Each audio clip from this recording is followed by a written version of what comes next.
मियां नवाज शरीफ साहब से भी और जनाब शहबाज शरीफ साहब से भी और अपने बरखुरदार बिलावल ज़रदारी साहब से भी कि अवाम के लोग हो, चलो इकट्ठे अवाम में जाते हैं, छोड़ो इस इक़्तिदार को, और अगर वाकई लार्जर ग्रुप पीटीआई है दे दो उनको हुकूमत। 2 मई को कराची में मिलियन मार्च होगा इंशाअल्लाह अज़ीज़, 9 मई को पेशावर में इंशाअल्लाह मिलियन मार्च होगा, और अगर किसी ने रोकने की कोशिश की तो वो सिवाय इसके कि अपने लिए मुसीबत को दावत देगा और कोई नतीजा उसका नहीं निकले। किसी भी डायलॉग के बारे में किसी भी इदारे से पार्टी के किसी कैंडिडेट नुमाइंदे के पास कोई इख्तियार नहीं है कि कोई बात करे। अगर उसके बारे में कोई बात करना हुआ तो वो खान साहब की हिदायत पे आपके सामने मैं लेके आऊंगा, या बानी चेयरमैन इंशाअल्लाह ताला खान साहब आपको खुद जेल में बताएंगे। कोई हमारा डायलॉग किसी के साथ नहीं।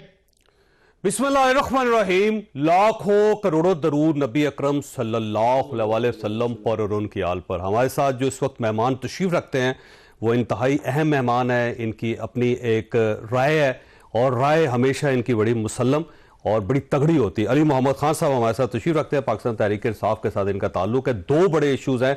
मौलाना फजलुर रहमान साहब मुझे लगता है लीड कर रहे हैं इस वक्त पाकिस्तान तहरीक इंसाफ को। क्या वाकई उनकी क़यादत को पाकिस्तान तहरीक इंसाफ ने तस्लीम कर लिया और इस्टेब्लिशमेंट के साथ कोई मुज़ाकरात हो भी रहे हैं या नहीं हो रहे? वैसे हो रहे हैं या नहीं हो रहे अली साहब? बहुत शुक्रिया अली साहब।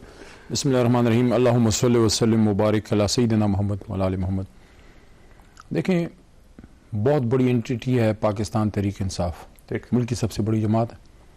एस्टेब्लिशमेंट एक मुसल्लमा हकीकत है और पाकिस्तान की सियासत में या पाकिस्तान के निज़ाम में उमूर मुमलिकत में उनका एक रोल रहा है, और आज से नहीं 60 साल से ज़्यादा हो गए।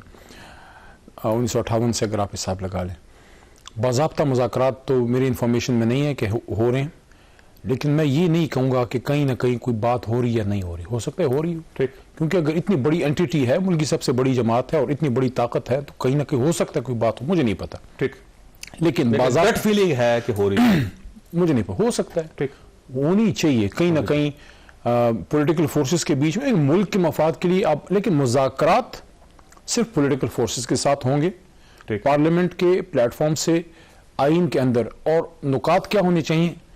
मेरे ख्याल में हुकूमत अगर ऐसे प्रपोजल्स के साथ आते हैं, क्योंकि हमने तो नहीं बात की कि हमसे मुज़ाकरात करें, राना सनाउल्लाह साहब की बात मंजर आम पे आई और साथ में उनकी लीडरशिप की तरफ से अपना जरदारी साहब की तरफ से भी ये बात आई। मेरे ख्याल में सबसे अहम नुकता खान साहब का और असीरान की रिहाई है और मैंडेट की वापसी है। उसके लिए क्या रोड मैप होगा, ये नुकता ये बहुत ज़्यादा अहम है कि क्या इस पर कोई बात होगी या नहीं होगी। खान साहब किन चीज़ों की इजाज़त देंगे? जो मैं ये समझता हूँ बैरिस्टर गौर ने बड़ी मुनासिब बात की है। बहुत से लोग इस पर बहुत सी बातें कर रहे हैं, मैं भी अब राय का इजहार कर रहा हूँ। मेरे पास मुज़ाकरात का इख्तियार नहीं है, ठीक, मैं एक राय दे सकता हूँ। इख्तियार किसके पास है? इमरान खान साहब के पास, जो वो अपने सिटिंग चेयरमैन बैरिस्टर गौर को तफवीज़ करेंगे। अगर हुई मैं समझता हूँ, आखिरी बात, फिर आपके पहले सवाल का दूसरा जो नुकता उस पर आते हैं, मैं समझता हूँ अगर हुकूमत मुखलिस है तो हमेशा टेबल पे हुकूमत के पास देने के लिए होता है, अपोजिशन के पास नहीं होता। हुकूमत माहौल बनाए, हाथ बांध के जंदान में डाल के मुज़ाकरात नहीं होते, ठीक है। आप माहौल बनाएं। आपने 85 साल की cancer survivor doctor Yasmeen Rashid को जेल में डाला हुआ, आप कहते हैं मुज़ाकरात। मैं आज गया हूँ अपने लीडर से मिलने, लॉयर्स के साथ, मैं खुद भी वकील हूँ, मुझे 2 घंटे बिठा के नहीं मिलने दिया गया, ठीक। अच्छा, मैं उन लोगों में से हूँ जो समझते हैं कि मामला ठीक होने चाहिए। अगर आप मुझे भी अपने लीडर से नहीं मिलने देंगे तो फिर ठीक है, जैसे चल रहा है वो चलने दें। अच्छा, मौलाना साहब की बात की तरफ कुछ लोगों, मैं मौलाना की तरफ, कुछ लोगों को पहले रिहा करें, जैसे यास्मीन राशिद साहब हैं या इजाज चौधरी साहब हैं या खवातीन है सारी। देखिए, जो है Aliya Hamza, she is engineer by qualification, एक्स-एम-ए, ज्यादती हो रही है उनके साथ हमारी बहन है, और सनम जावेद के साथ भी ज्यादती। तो what will the country, what will the state get out of incarcerating these few women, जो कि हमारी पहली ख्वातीन के पास मौक़े सियासत में कम है, और क्या साल बहुत नहीं हो गया कुर्बानी दी है, ये एक चीज़। दूसरा देखें एक खतीजा शाह थे, सेम जुर्म था, बस उनके पास अमेरिकन पासपोर्ट था, वो चली गई। जिनके पास अमेरिकन पासपोर्ट नहीं, वो अंदर है अभी तक। मैं दिल से पाकिस्तान की सियासत में जो कुछ पॉलिटिकल वर्क, सब पॉलिटिकल वर्कर चाहे किसी भी जमात का हो ना, मैं उसको रिस्पेक्ट देता हूँ। पॉलिटिकल वर्कर एक कीमती असासा है जमातों का, जो जेन्युइन पॉलिटिकल वर्कर हो। इन्हीं में से हमारे जो चीमा साहब हैं, फॉर्मर गवर्नर, उनकी हालत आप देखें, वो बंदा नहीं हिला अपनी जगह से। तो ऐसे लोगों को रख के क्या मिलेगा रियासत को, हुकूमत को? ठीक, तो आपका ख्याल ये है कि इनको रिहा करे तो फिर मुज़ाकरात हो सकते हैं? मैं भी हाल ही में रमज़ान के आखिरी अशरे में, आखिरी दिनों में ईद से पहले मैं उन फैमिली से जाके मिला जो मिलिट्री ट्रायल्स इनके चल रहे हैं, गरीब लोग हैं, नन नफके का उनका कोई नहीं। उनमें से कुछ ऐसे हैं जिनके फ्यूचर हैं, लड़कों के, नौजवानों के, वो तो जेट ब्लैक टेररिस्ट नहीं है, मुहब्बतन पाकिस्तानी है। एहतजाज में किसी को गलती हो गई या गलत इल्जाम बहुतों पे लगा है तो उनका हक है कि उनको सिविल ट्रायल नहीं, या उनको मौका दें। रियासत तनबीह भी करती है, रियासत तुम्हारा जैसी होती है, तो बड़ा दिल करके माफ कर दिया जाए। Let give them. देखें, वो कोई ऐसे इलाकों से तो नहीं है कि बॉर्डर पर बैठे कोई बंदूक उठाई हुई है। आपके इधर ही मेन लैंड, पंजाब से, पश्तूनख्वा से, ये गुजरावाले से, ये आपके चकवाल, ये फैसलाबाद, ये लाहौर से, ये आपका वो बेल्ट है जो आपको जवान देता है पाकिस्तान की हिफाजत के लिए। ये जवान भी पाकिस्तान की तरक्की में किरदार अदा कर सकते हैं अगर आप उनको मौका दें, जहां मौलाना साहब का ताल्लुक है। अच्छा, वैसे एक और सवाल, अभी एक खबर ये आ रही थी, बल्कि अंदर से खबर निकल रही है कि 3 लोग हैं जिनके पास ये मैंडेट है कि वो एस्टैब्लिशमेंट से मुज़ाकरात कर सकते हैं।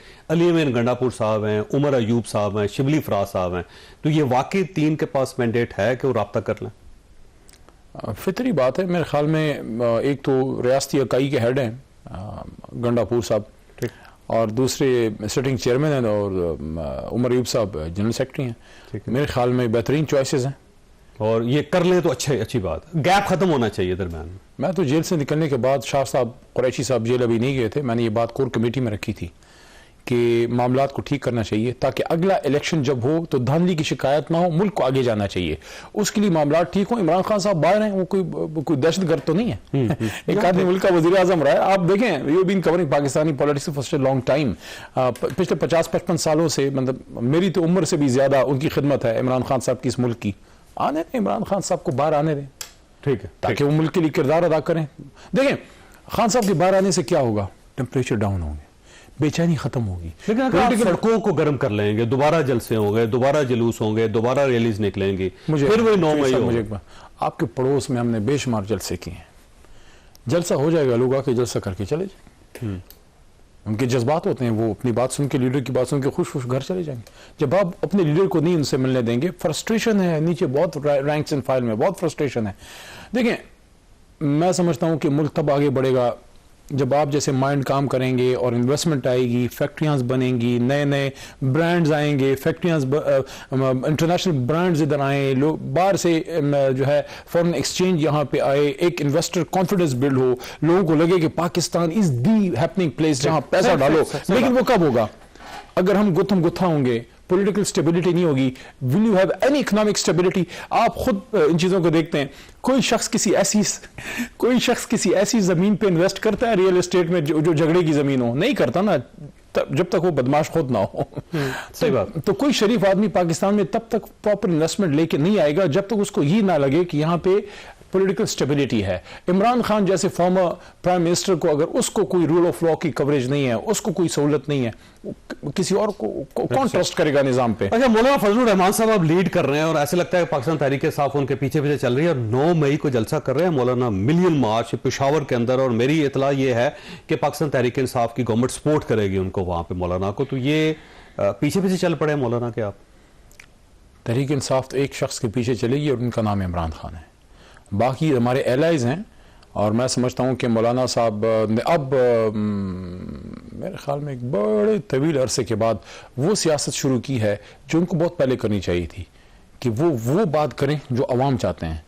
जो इमरान खान साहब ने जो स्टैंड लिया है, अमेरिका के हम खिलाफ नहीं है, कोई ये नहीं कि हम दुश्मन हैं, हम ये कहते हैं हम अमेरिका की गुलामी नहीं चाहते, हम चाहते हैं हमारे साथ दोस्ती का हाथ मिलाओ, बिजनेस करना चाहते हैं, लेकिन हम अपने मफाद के फैसले खुद करेंगे। अगर हमें कहीं लगता है कि हमें कहीं से रूस से सस्ता तेल मिल रहा है तो वो फिर आप फैसला नहीं करेंगे, हम जाके अपना वो करेंगे। या अगर हमें ये लगता है कि पाकिस्तान की जमीन पे अगर हम आपको अड्डा देंगे तो अगर आप मेरे मुल्क से किसी पड़ोस में अटैक होगा तो उधर से फूल आएंगे, अमन मेरा खराब होगा, लोग मेरे मरेंगे। तो अगर मैं एब्सोल्युटली नॉट कहता हूं तो अपने मुल्क की मफाद के लिए कहता हूं। यहां पे एक नुक्ता जरूर है, इमरान खान साहब की अमेरिका से जाती दुश्मनी नहीं थी, पाकिस्तान के मफाद में एक स्टैंड लिया था। ठीक, हमारी हुकूमत बैन अल-अक़वामी ताकतों की ईमा पे या मुदाखलत पे खत्म हुई, हमारे ये बयानिया है, हम ये समझते हैं। ठीक, उस वक्त किस्मती से मौलाना साहब ने ही उसको लीड किया था उस सारी चीज को। आज अगर अपनी उस चीज को रीट्रैक करके उनको गलती का एहसास हो गया, क्योंकि जिस अमेरिका के खिलाफ वो बात करते हैं, आज असेंबली में मैं मौजूद था जब अमेरिका के खिलाफ बात कर रहे थे, मेरे दिल में वैसे ही एक ख्याल आया कि उस अमेरिका के खिलाफ तो इमरान खान खड़े थे, जिसके खिलाफ आपने अमेरिका की इस मुदाखलत को कामयाब होने दिया, उसमें बड़ा हिस्सा डाला। लेकिन अब अगर वो हमारे साथ इस नेक काम में शिरकत कर रहे हैं तो देर आए दुरुस्त आए, देर आए दुरुस्त आए। क्या वो सही मायनों में अवामी सियासत हमारे साथ मिलकर करना चाहते हैं? और एक और चीज भी मौलाना अब आपके साथ करना चाह रहे हैं, ये है देखिए जो इमरान खान का स्टैंड है उस पर मौलाना साहब आ गए ना। इमरान खान साहब ने एब्सोल्युटली नॉट कहा था, एब्सोल्युटली नॉट कहने की पादाश में उनकी हुकूमत खत्म की गई। हुकूमत खत्म करने के लिए जो बेसिक लोग यूज हुए या जिनका किरदार था, जरदारी साहब ने सिंध हाउस यूज किया, मौलाना साहब की लीडरशिप थी, नहीं थी मौलाना साहब की, कौन था उधर? अचकजई साहब और ये सारे दोस्त, के चेयरमैन था ना मौलाना। देखें अचकजई साहब हो गए, मेंगल साहब हो गए, ये सब उधर थे ना। अब सारी हमारी तरफ आ गए, उनको गलती का एहसास हो गया। जब गलती का एहसास हो जाए तो सुबह का भूला अगर शाम को घर वापस आ जाए उसको भूला नहीं कहते। लेकिन क्या गारंटी है कि लॉन्ग टर्म भी आपके साथ चलेंगे ये सब लोग? ना चलें, अवाम रिजेक्ट कर देगी जिस तरह पहले रिजेक्ट किया। तो लेकिन इस वक्त आपको मौलाना मुखलिस महसूस हो रहे हैं? वक्त साबित करेगा। वैसे एक चीज है, मौलाना साहब अगर वाकई हमारे साथ सही तगड़ी अपोजिशन करना चाहते हैं तो फिर अपनी टीम पे नजर डालें। अगर मौलाना साहब मिलियन मार्च करना चाहते हैं और बीच में उनको कुछ दोस्त हैं जैसे मौलाना गफूर हैदरी साहब जैसे लोग हैं, काबिल एहतराम है, लेकिन गफूर हैदरी साहब सदर के इलेक्शन में हुकूमत के बेंचेस पे बैठ के जरदारी साहब को वोट दे रहे थे, हुकूमत को सपोर्ट कर रहे थे सेनेट के इलेक्शन में, ये चीज ठीक नहीं है। तो मौलाना को अपने कुछ लोगों को निकालना होगा, साइड पे करना होगा, निकालने की आइडेंटिफाई करना होगा उनको। निकालने की तो जरूरत नहीं है, लेकिन उनको कहें कि फिर सेनेट के इलेक्शन में हुकूमत को वोट देना, बैठना अपोजिशन में, तो फिर अगर अपोजिशन है तो फिर अपोजिशन है, ठीक है, फिर हमारे साथ तगड़े खड़े हों। क्योंकि इमरान खान की एक आदत है, अगर आप उसको दोस्ती का हाथ देंगे वो आपको पक्का हाथ देगा, तब तक नहीं छोड़ेगा जब तक आप किसी बैरूनी मुदाखलत का हिस्सा ना बन जाए। तो मौलाना से अब आपको तवक्कुआत हैं कि मौलाना वो काम कर सकेंगे जो आप लोग नहीं कर सके पिछले एक साल में? नहीं, हम तो हर वो काम कर सके हैं जो अवाम की ताकत से होना चाहिए। हाँ, सिर्फ ये है कि अगर आपको सपोर्ट मिलती है और कोई लोग आपके हम ख्याल बनते हैं, फजल रहमान साहब अगर इतने अरसे बाद आज जिसको यहूदी एजेंट कहते थे आज उसको मुसलमान समझते हुए उसके साथ दोस्ती का हाथ मिला रहे हैं, तो ये तो उनकी भी कामयाबी है। लेकिन असल जीत तो हमारी है कि एक शख्स को इतने साल यहूदी एजेंट कहा गया, आज वो हमारे साथ सपोर्ट में हैं और वो समझते हैं कि बयानिया इमरान खान साहब का दुरुस्त है।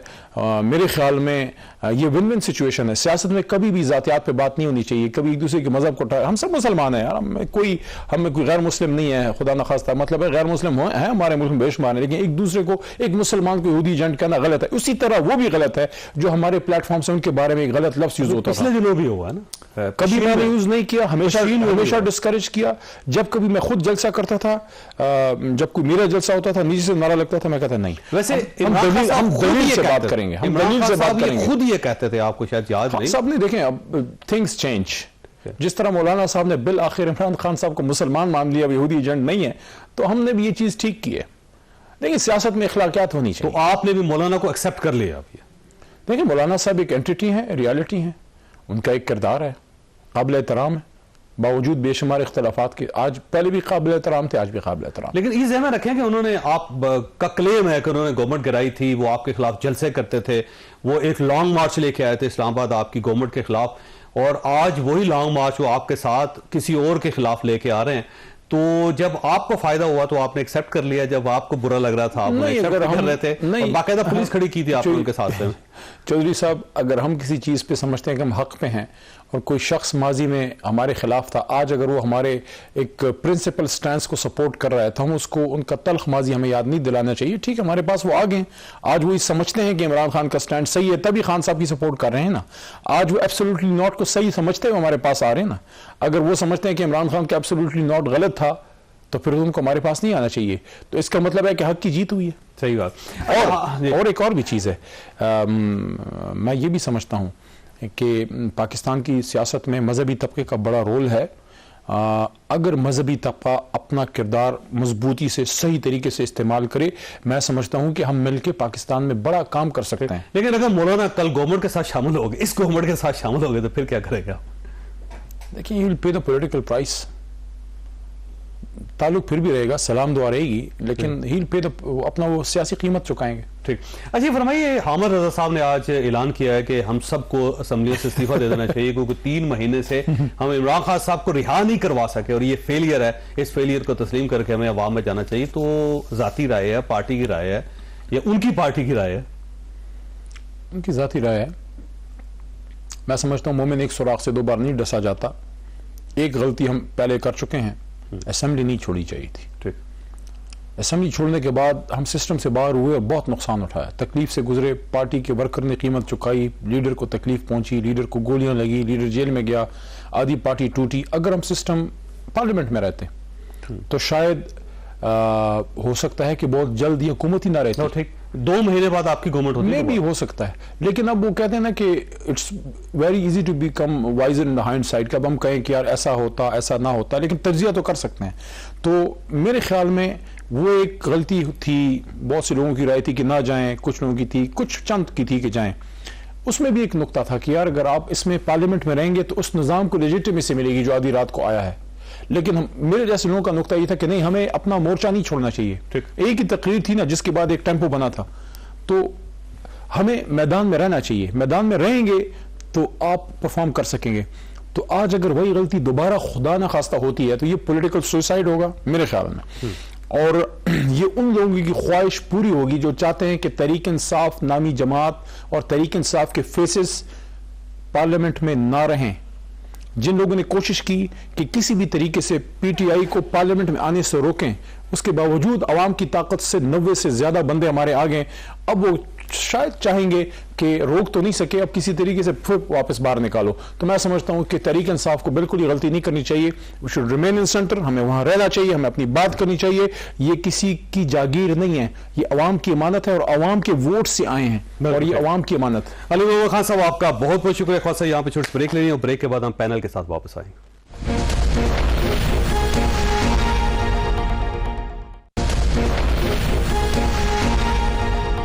प्रोग्राम में दोबारा खुशामदीद। हमारे साथ तशरीफ रखते हैं हसन अयूब साहब, सीनियर सहाफ़ी हैं, असरात मलिक साहब, सीनियर सहाफ़ी। आप इन दोनों को बड़ी अच्छी तरह जानते हैं और अदलिया को ये कवर करते हैं।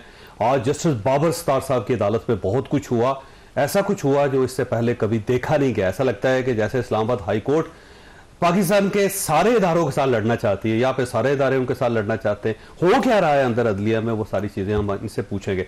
हसन अयूब साहब, आज जो जस्टिस बाबर सत्तार साहब का उन्होंने 3 अदारों को कड़का दिया, 5-5 लाख उन्होंने जुर्माना भी कर दिया, दरख्वास्तें उन्होंने मुस्तरद कर दी। ऐसा लगता है ऑडियो जो केसेस का इशू है वो गवर्नमेंट के खिलाफ को ठीक ठाक फैसला करते हैं। ये अच्छी बात है जी, अगर आइन और कानून के मुताबिक और वो समझते हैं कि वो खिलाफवर्जी कर रहे हैं या उनका कंडक्ट ठीक नहीं है, तो जज का काम ही है।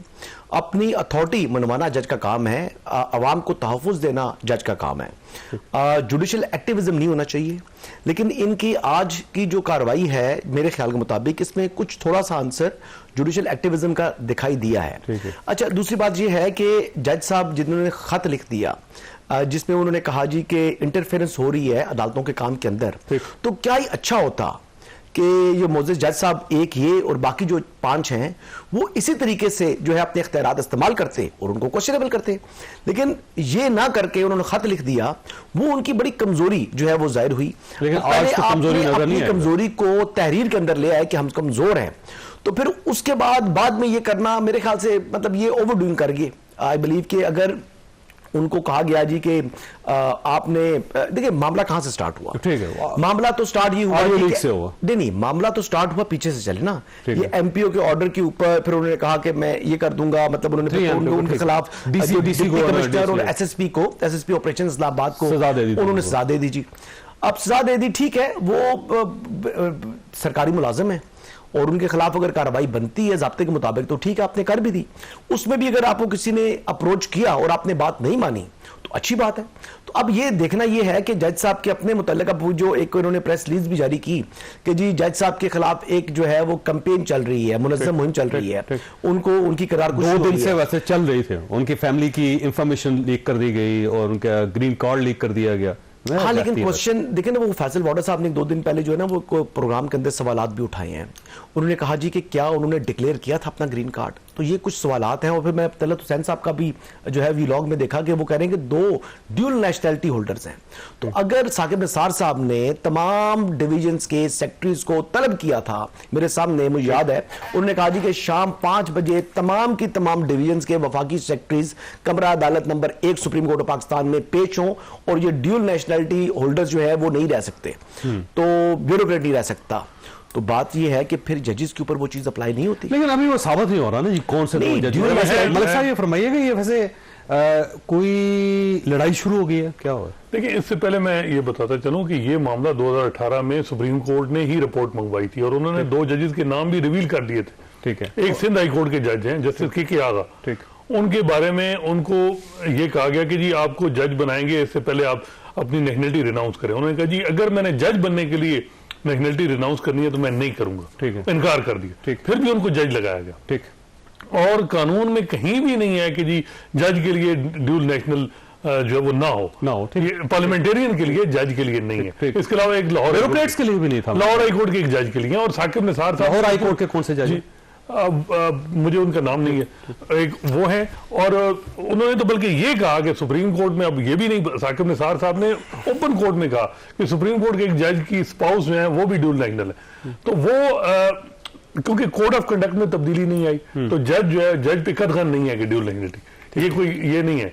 तो जो दूसरी बात आप कर रहे हैं लड़ाई तो मेरा ख्याल है कि इस वक्त एक तो जुडिशियल पॉलिटिक्स चल रही है, जजेस के दरमियान भी है। बज़ाहिर ये लग रहा है कि पहले तो बंदियाल कैंप और जस्टिस काजी फैसा ये कैंप, अब तो ये लग रहा है कि जो 6 जजेस के हामी कुछ जजेस हैं जैसे अतर मिनल हैं और एक तरफ चीफ जस्टिस काजी फैसा हैं जो समझते हैं कि इस मामले को डील करने के लिए मामला हुकूमत को भेजना चाहिए था इंक्वायरी कमीशन, वो उनकी एक पोजीशन है। तो एक तो जजेस में इख्तिलाफ राय है इस मामले में, दूसरा जो एग्जेक्टिव और चीफ जस्टिस में कोई लड़ाई नहीं है, एक मिसाली ताल्लुक है। ठीक है। बाहर एग्जेक्टिव और चीफ जस्टिस काजी फैसा एक पेज पे तकरीबन हमें नजर आ रहे हैं। वैसे एक्सटेंशन ले रहे हैं जैसे काजी फैजी साहब? ये हसन भाई ज्यादा बताएं। देखिए, मैं मेरे इस हवाले से जो Extension है, के expert नहीं, मेरे पास इस हवाले से मालूमात नहीं है, लेकिन क्या मैं समझता हूं कि ये टर्म फिक्स होनी चाहिए 3 साल के लिए, बिल्कुल होनी चाहिए। और ये बात मैं चीफ जस्टिस काजी फाइज़ा की और यहाँ से उनके start बाद होके काजी फाइज़ा उनके साहब बाद start आने होंगे। वाले जितने भी चीफ जस्टिस साहिबान हैं, जो अगर बनते हैं, ये 3 साल की टर्म होती है और ये टर्म कंप्लीट होगी, उसके बाद आने वाले 3 जो चीफ जस्टिस साहिबान हैं, मैं उनके प्यार में ये बात कर रहा हूं। ठीक है। और इसकी मैं आप बिल्कुल next बगला के लिए इस्तेमाल कर रहे हैं, कर रहा हूं काजी फाइज़ा साहब के लिए काजी नहीं कर रहे। फाइज़ा साहब के लिए भी, और उनके बाद नेक्स्ट आने वाले 2 जो चीफ जस्टिस साहिबान हैं, मैं उनके लिए कर रहा हूं। असल में तो मैं बिल्कुल लाउड एंड क्लियर बात कर रहा हूं, मेरी ख्वाहिश जरूर है, मैं चाहता लेकिन हूं उसमें ये होगा कि मैं चाहता हूं ये हो 2-3 जजेस जो हम कह सकते हैं कि बंदियाल कैंप में माजी में, वो उसमें मुतासिर होंगे, वो फिर घर चले जाएंगे, चीफ जस्टिस नहीं बन सकते जज। फिर उसके बाद जाहिर है मुद्दत भी पड़ जाएगी। गरीब नहीं, उनका या तो ये है कि जजेस की 65 से 68 की जाए। हाँ, सबके अगर 68 3 साल का टेन्योर बनता है तो बगैर ये लग रहा है कि जैसे मुनीब अख्तर, जैसे शाहिद वहीद और जैसे आयशा मलिक वो एग्रीड होंगे और वो फिर चीफ जस्टिस पाकिस्तान नहीं बनते। तो जस्टिस जाहिया अफरीदी के साथ क्या हुआ था, ये आप एक्सप्लेन करेंगे? चीफ जस्टिस साकिब निसार साहब ने क्या किया था?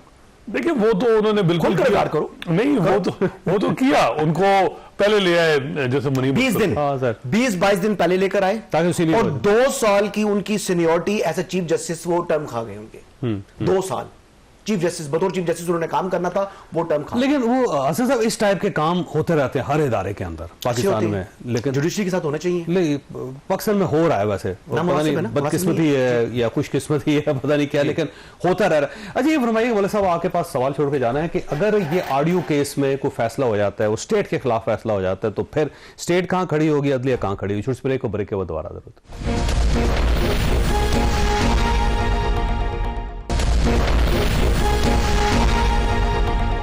प्रोग्राम में दोबारा खुश आमदीद। मलिक साहब, ये फरमाइए सर, ये अगर फैसला हो जाता है ऑडियो केस में, क्योंकि अब तो नजर आ रहा है ना कि एक साइड पे जुडिशरी मुझे लगता है कि बाकायदा टिल्ट करती हुई नजर आ रही है, फिर उनके साथ वुकला, सीनियर वुकला उनके साथ खड़े हो गए, और अब ये अगर फैसला हो जाता तो जाहिर स्टेट को डस पड़ेगी। जब स्टेट को डस पड़ेगी तो स्टेट कहां फिर स्टैंड करेगी?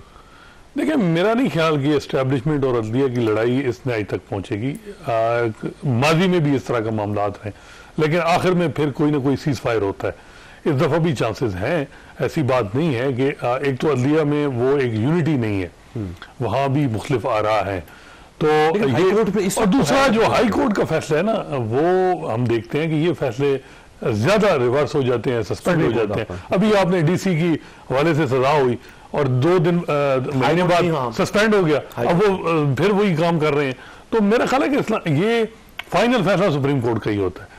तो हाई कोर्ट एक है कि एक टेंशन बनी हुई है, असल में जुडिशरी भी कोशिश कर रही है कि जो स्पेस है हमें दोबारा मिले, और वो उस मामले में अपने तगुदाव कर रहे हैं। तो बगैर ये है कि ये कभी भी एस्टैब्लिशमेंट हम देखते हैं कि एक हद से ज्यादा जुडिशरी के साथ अच्छा, ज्यादा आज जुर्माने किए गए 5-5 लाख जुर्माना दरख्वास्तें मुस्तरद, तो इसको कहाँ देखते हैं आप? क्योंकि देखिए अब ये एक जवाब आया है जुडिशरी की तरफ से, अब देखना है कि एस्टैब्लिशमेंट काउंटर क्या स्ट्रेटेजी बनाती है। लेकिन एस्टैब्लिशमेंट तो इसमें है ही नहीं ना। नहीं, लेकिन अब मेन केस उनका है बगैर ये प्रॉक्सी एप्लीकेशंस हैं, जो मेन इंटरेस्ट है वो हमारे मुख्तदर हलकों के। अब देखिए जो मेन डाउट्स पर आपने पैगाम दिया अपनी इस पर मलिक साहब की बात मान लूं कि आपने एस्टैब्लिशमेंट को एक मैसेज दिया है, भाई आपका काम जो है वो इंसाफ करना है, इंसाफ फराम करना है, अपने आप को कुछ साबित नहीं करना,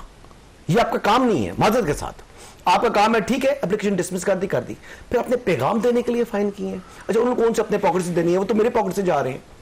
मलिक साहब आपके पॉकेट से जाएंगे, मलिक साहब आपके पॉकेट से जाएंगे, चौधरी साहब के पॉकेट से जाएंगे, तो ये तो टैक्स पेयर के पैसे के ऊपर बोझ डालकर जदूर साहब ने कहा वैसे बहुत अच्छा है वैसे। अच्छा, ये काम साहब आपने देखा होगा फैजाबाद धरना में, जैसे काजी फैसल ने जजमेंट दी, 8-9 डिपार्टमेंट से रिव्यू फाइल कराया गया और इसी तरह की लैंग्वेज इस्तेमाल हुई। अब जैसे काजी फैसल ने, बल्कि जो ये कमीशन बना उसमें ये कहा कि ये जो इंस्ट्रक्शन दी थी मुख्तलिफ इदारों को, ये पता कराएं कि कहाँ कहीं एक तरफ से आई थी किधर से, लेकिन वो कमीशन ने कोई उस पर फाइंडिंग भी नहीं दी, तो वो आ जाती तो आज ये कम से कम ये जो 4 एप्लीकेशन है। मैं वो बात अच्छा, वैसे एक तबसरा ये भी किया जा रहा है कि ये तो मस्कीन से इदारे हैं, मसलन पीटीए मस्कीन आ गया, IB आपने पूछ लिया किससे ऑर्डर किया उसको बुला लें, FI जी आप कोई एजेंसी हैं, आप क्या हैं, उसको जुर्माना ठोक दें आप, और पैमरा जो है वो भी एक मस्कीन इदारा है। वो कहते हैं जो टेप कर रहे हैं जिस दिन उनको जुर्माना करेंगे उस दिन पता चलेगा हाई कोर्ट का। तो उन्होंने दरखास्त दी 199 में बुला सकते हैं यार, हमने देखा इनको बुला लिया, तुमको जस्टिस मोहसिन साहब ने बुला लिया था प्राइम मिनिस्टर को, उन्होंने जनाब क्या नाम है वज़ारत दिफा को तलब। लेकिन मेरा ख्याल है कि ये देखिए जो टेंशन है ना अदलिया और एस्टैब्लिशमेंट की, ये मुल्की मफाद में भी नहीं है, और मेरा ख्याल है कि ये दोनों के मफाद में नहीं है, और खासकर एस्टैब्लिशमेंट के मफाद में नहीं है, क्योंकि इसका फायदा अल्टीमेट PTI उठा रही है, उठाएगी, उसको स्पेस मिलेगी। आज हमने देखा कुछ वकला ने इसमें सियासत करने की कोशिश की, इस मामले को रिजॉल्व करना चाहिए एमिकेबली और मामले को बजाय इसके कि अगर टेंशन बढ़ेगी। बारी थी ये क्रीज से बाहर निकले, इन्होंने सजाएं भी दी, रगड़ा भी दिया, सब कुछ दिया। अब कानून के मुताबिक इमरान खान को सजाएं हुई हैं, अब ये कह रहे हैं कि किसी तरीके से इमरान खान को रिलीफ दिया जाए। ठीक है, कोई तरीका आपका ख्याल ये है कि अदलिया स्टैंड कर रही है इमरान खान साहब के साथ? बिल्कुल, मुझे तो एक सुप्रीम कोर्ट ऑफ पाकिस्तान और जितनी मुलाकातों के ये उनके साथ वो ऑर्डर्स कर रही हैं, जिस तरह उन्होंने सेल बड़ा करा दिया उनका, जिस तरह उनके वॉशरूम में टाइल लगवा दी हैं, जिस तरीके से उनके खाने के हवाले से इवन सुप्रीम कोर्ट में उनके खाने की रिपोर्टें जमा हो रही थी, तो कौन सा ऐसा कैदी है जिसके लिए इस हद तक जो है वो इन्होंने जो है रिलीफ फ्राहम किया हो? और फिर कभी कहते हैं जी उसकी हमदुल्ला साहब है हमारे साथ, उनकी एहलिया का चेकअप जनाब फला जगह कराएं, फला जगह कराएं, वो झूठे इल्जामात लगाए जाएं, ये आगे से उनकी एप्लीकेशंस के ऊपर एक्सेप्ट करते जाते हैं। कोई एप्लीकेशन रिजेक्ट किया उन्होंने। हाफिज हमदुल्ला साहब हमारे साथ है, JUI के साथ ताल्लुक है। हाफिज साहब आपका शुक्रिया। फरमाइए सर, ये 9 मई को मिलियन मार्च जाहिर है इसकी एक सिंबॉलिक वैल्यू भी है, उस दिन क्यों करना चाह रहे हैं, पेशावर की में क्यों करना चाह रहे हैं आप? बिस्मिल्लाहिर्रहमानिर्रहीम। देखिए जावेद साहब, बात यह है बुनियादी तौर पर, अगर गुज़िश्ता 9 मई मुल्क के लिए एक सानिया था, तो 8 फरवरी 2024 भी पाकिस्तान के लिए उससे बढ़कर सानिया था। इसलिए कि हम चाहते थे कि साफ और शफाफ इंतखाबात हों, ठीक, लेकिन वो ब्लंडर हुआ इंतखाबात के नाम पर। वो ड्रामा रचाया गया कि 2018 का इंतखाबात 2024 8 फरवरी के सामने कुछ भी नहीं है। इतनी बेशर्मी के साथ, ठीक, इतनी बरहानगी के साथ जो कुछ हुआ, तो इसलिए हमने इंतखाब किया 9 मई का मिलियन मार्च का, कि ये 9 मई मिलियन मार्च ये उससे बढ़कर सानिया है जो गुज़िश्ता 9 मई को हुआ, क्योंकि ये 24 करोड़ आवाम के साथ फ्रॉड हुआ, ये जो 8 फरवरी को हुआ, और जो इलेक्शन के नाम पर सिलेक्शन या ड्रामा या एक्शन हुआ, जमीयत उलमा इस्लाम मुस्तरद कर चुकी है। इसलिए 9 मई पैगाम है। अच्छा, वैसे हाफिज देखें 9 मई का जो वाकया है ना, वो 2 फ्री कैन के दरमियान, एक एस्टैब्लिशमेंट या रियासत है और दूसरी साइड पे पाकिस्तान तहरीक इंसाफ है। तो इसका मतलब ये हुआ कि 9 मई को जब आप पेशावर के अंदर मिलियन मार्च करेंगे और पाकिस्तान तहरीक इंसाफ की मर्जी से उनकी ख्वाहिश के मुताबिक करेंगे, तो इसका मतलब ये हुआ कि आप फिर पाकिस्तान तहरीक इंसाफ के साथ खड़े हो गए, एस्टैब्लिशमेंट या रियासत के खिलाफ हो गए आप। हम आइन के साथ करें,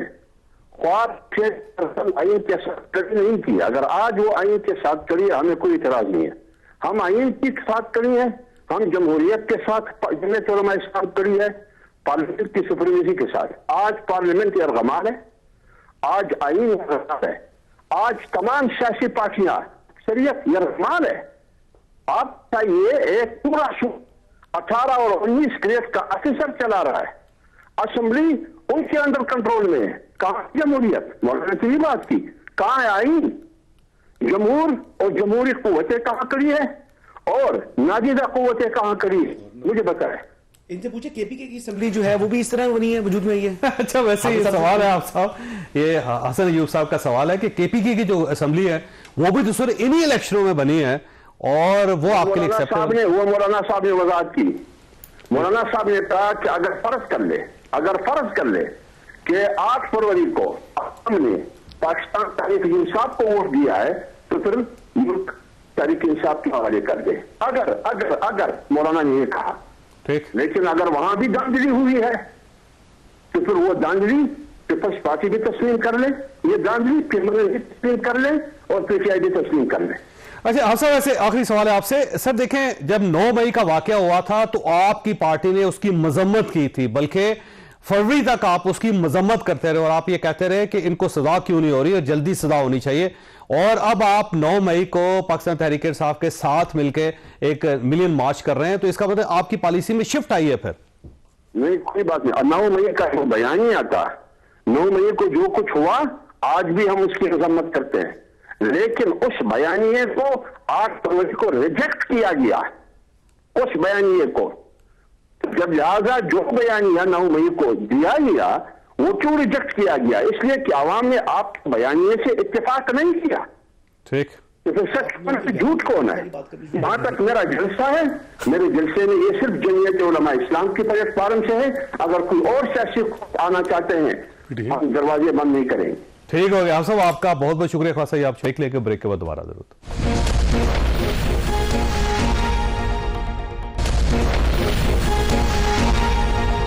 प्रोग्राम में दोबारा खुशामदीद। मलिक साहब, ये देखें अब सिनेरियो ये है कि मौलाना फजलुर रहमान साहब, पाकिस्तान तहरीक इंसाफ, दोनों सड़कों के ऊपर, इधर से अदलिया जो है वो ठीक ठाक किस्म की सीधी होकर बैठी हुई है। उन्होंने कहा जी खबरदार, किसी आदमी ने अब हमें टेलीफोन किया या दबाने की कोशिश की या हमें मुतासर करने की कोशिश की। वो इमरान खान साहब के बारे में ये कहा जा रहा है कि वो अनकरीब बाहर आ रहे हैं, तो ये सिनेरियो क्या बन रहा है? वैसे मेरा नहीं ख्याल कि इमरान खान साहब इतनी जल्दी आए बाहर, लेकिन बाहर जो आप जिस तरह बता रहे हैं मौलाना फजलुर रहमान और दूसरी तरफ अदलिया, ये दो बड़े नए चैलेंजेस हैं एस्टैब्लिशमेंट के लिए, मौजूदा हुकूमत के लिए। और हुकूमत के अंदर आवाजें आ रही हैं। राना सनौला साहब कहते हैं कि सजाएं ठीक नहीं दी गई इमरान खान साहब को और इसका नुकसान हुआ नून लीग को। एक वहां नून लीग के अंदर भी एक नैरेटिव अलग बन रहा है। जवेद लतीफ साहब कुछ और बात कर रहे हैं और नून लीग अगला इलेक्शन उनके जेहन में है कि हमें कैसा क्या नैरेटिव बनाना है। तो स्टेबिलिटी तो नहीं अभी तक फिलहाल बन रही। आपको महसूस है बुखलाहट है हर तरफ इस वक्त? ये बताया लग रहा है कि क्योंकि 8 फरवरी का जो रिजल्ट थे, जो इलेक्शन था, वो जो एक्सपेक्ट किया जा रहा था वो नहीं था और जो रिजल्ट आया वो बड़ा शॉकिंग था सबके लिए। लेकिन अब उसके बाद जो बज़ाहिर मेरा ख्याल है कि बेस्ट स्ट्रेटजी यही थी जो मौलाना साहब आज कह रहे थे कि इनको हुकूमत देनी थी। और ये बजाय इसके कि पाकिस्तान में ले रहे तो कैसे देते? नहीं, उस वक्त देखें पाकिस्तान में विक्टिम कार्ड बड़ा चलता है। आप जितना वो आगे जब ये इस तरह की सजाएं और जिस तरह चीजें चलेंगी मजीद वो विक्टिम कार्ड का फायदा उठाएंगे नून लीग को, उसका नुकसान होगा। बनाने के लिए किसी के पास सिंगल मेजोरिटी नहीं थी तो उन्होंने एक कोलिशन में गवर्नमेंट बनानी थी ना। अब कोलिशन में गवर्नमेंट बनाने के लिए जब पीपल्स पार्टी ने अपनी आर्म एक्सटेंड की टुवर्ड्स पीटीआई तो पीटीआई ने आगे से मुंह मोड़ लिया।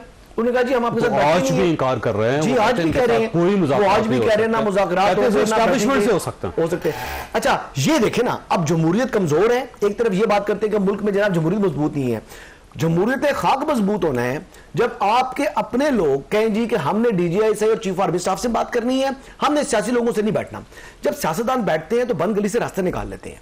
ये वाइड पॉलिटिकल पार्टी है जो कहती है कि सियासी लोगों से के साथ बैठना नहीं है, मिलिट्री एस्टैब्लिशमेंट की जो लीडरशिप है उनके साथ हम बैठने के लिए भी तैयार हैं, और पॉलिश अपने हाथ में ली भी होती है, कहते हैं जूते हम किसी वक्त भी हमें मौका मिले तो हम चमका लें। लेकिन बात यह है कि हसन जो करने वाला काम है वो नहीं कर रहे। अगेन सिनेरियो देखें कि 2-3 बड़े फैसले अभी ज़ाहिर अदलिया के अंदर है। एक तो कल ज़ाहिर सुप्रीम कोर्ट ऑफ पाकिस्तान सुनेगी 6 जजेस कल फैसला वगैरह तो नहीं, कोई लेकिन सुनेंगे, स्टार्ट तो कर देंगे। वहां पे अगर रोक दिया जाता है कि कोई इदारा किसी जज के साथ राब्ता नहीं करेगा और किसी असरअंदाज होने की कोशिश नहीं करेगा, और अगर करेगा तो फिर उसे नताइज भुगतना पड़ेंगे। एक दूसरा, मौलाना फजलुर रहमान साहब, इमरान खान साहब, ये दोनों जो पाकिस्तान तहरीक इंसाफ दोनों सड़कों पे हो जाते हैं और वहां पे एक सीन क्रिएट कर देते हैं, तो गवर्नमेंट कहां स्टैंड करेगी, एस्टैब्लिशमेंट कहां स्टैंड करेगी? देखिए जी, पहली बात जो क्वेश्चन है आपका कि क्या अगर वो सुप्रीम कोर्ट ऑर्डर दे देती है कि कोई भी इदारा अदलिया के मामलात के अंदर मुदाखलत नहीं करेगा, तो ये तो बहुत अच्छी बात है।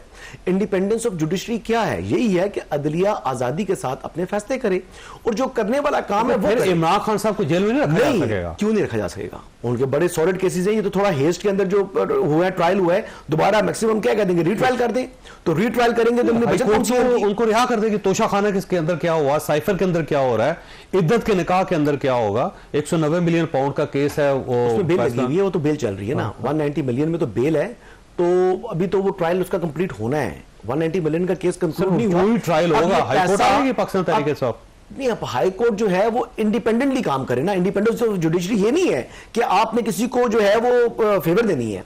इंडिपेंडेंस ऑफ जुडिशरी है कि आपने केस के मेरिट के ऊपर फैसला करना है। अब गुड टू सी यू अगर आपने करना है, या आपने जो है वो चले गए ना, गुड टू सी वाले चले गए हैं, लेकिन बहुत से ऐसे हैं जो उनकी मोहब्बत में, लाजवाल मोहब्बत में मुब्तला हैं, और ये हमने देखा है जी, विटनेस किया है, और आज भी देख रहे हैं। लाहौर हाई कोर्ट में भी आपने देखा कि माजी में क्या हुआ है कि वो, अच्छा एक तो होता है ना कि वो पेश भी नहीं हुए, फिर भी अगले दिन केस चला गया, इंतजार कर करके शाम तक, फिर अगले दिन तक केस रखा, अगले दिन भी गाड़ी में से जो है उनसे जो है ना वो हाजिर लगवा के, ऐसी मिसालें चौधरी साहब मतलब आपको जुडिशियल हिस्ट्री में मिलती नहीं है। पाकिस्तान में जो कुछ हो रहा है इससे पहले कोई मिसाल उसकी मौजूद नहीं है। वैसे मलिक साहब, हालात खराब है? देखिए, बिल्कुल हालात तो जिस तरह अदलिया के साथ इस वक्त कन्फ्रंटेशन है और मुक्तदर हलकों की, ये कोई ठीक नहीं है, और बाजार ये लग रहा है कि अगर ये इसी तरह टेंशन बढ़ी तो इसका फायदा अल्टीमेट पीटीआई को होना है और हुकूमत मजीद कमजोर होगी। ठीक है, गुफ्तगू सुनी आपने, फैसला आपने खुद करना है। अल्लाह ताला आप और आपके अहले खाना को हर किसी मुसीबत से महफूज रखे। अल्लाह हाफिज।